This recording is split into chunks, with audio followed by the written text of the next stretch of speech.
Hello friends. അപ്പോൾ ഞാനിത് കരിഞ്ഞ ചട്ടിയും പിടിച്ച് നിൽക്കണേ നിങ്ങൾ ആരും കരുതണ്ട. കരിഞ്ഞ ചട്ടിയല്ല കേട്ടോ, മുരിഞ്ഞ ചട്ടിയായിരുന്നു.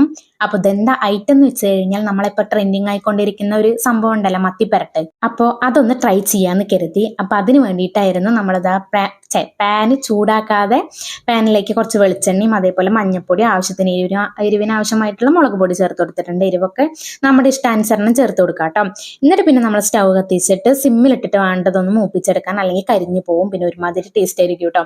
പിന്നെ കുറച്ച് ഈ വെളുത്തുള്ളി ചതച്ചതും പിന്നെ അതൊന്നും മൂത്ത് വന്നപ്പോൾ കുറച്ച് ചെറിയുള്ളി ചതച്ചതും കൂടെ ചേർത്ത് കൊടുക്കുന്നുണ്ടായിരുന്നു. പിന്നെ അത് രണ്ടും കൂടെ മൂത്തിട്ട് അതിന്റെ പച്ചമണക്കം ഒന്ന് മാറി വന്നപ്പോൾ കുറച്ച് കറിവേപ്പിനും കൂടെ ചേർത്ത് കൊടുത്തിട്ടുണ്ടായിരുന്നു കേട്ടോ.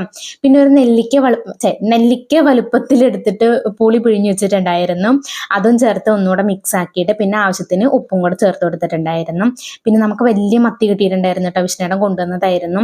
അപ്പോൾ ഒരു പരീക്ഷണം ആയതുകൊണ്ട് വിഷ്ണേട്ടൻ ആദ്യം തന്നെ പറഞ്ഞു 2 3 അതിൽ കൂടുതൽ ഈ തൊട്ട് പോരുത്, അഥവാ കൊള ആയാലോ എന്ന് കരുതിയിട്ടായിരിക്കാം.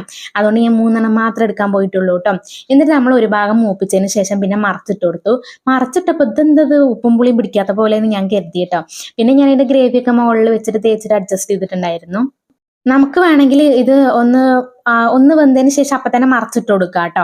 നമ്മളിങ്ങനെ ഒരു വറ്റിച്ചെടുക്കുന്ന പരുവത്തിലാക്കാം. ഞാനാണെങ്കിൽ ഒന്ന് മൊരിപ്പിച്ചെടുക്കുകയാണ് ചെയ്തത്. അതാ കളറിൽ കണ്ടിട്ടുണ്ടായിരുന്നേ. പിന്നെ വീഡിയോ കൂടെ എടുക്കുമ്പോൾ ഒരുമാതിരി കളറായി പോയി.